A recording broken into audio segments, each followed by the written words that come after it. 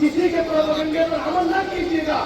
اگر آپ کو امام حسین کو پہچاننا ہے، کربلا میں کیا ہوا اس کو پہچاننا ہے، شیعہ روتے کیوں ہیں، ماتم کیوں کرتے ہیں اور سنی جو ہے تعزیہ کیوں اٹھاتے ہیں، کسی سے تو سنیے گا نہیں بلکہ کتابوں میں جائیے گا اور کتابوں کو پڑھیے گا. اور ہماری سب سے مضبوط کتاب ہمارے مذہب کا سنویدھان جو ہے اس کا نام ہے قرآن.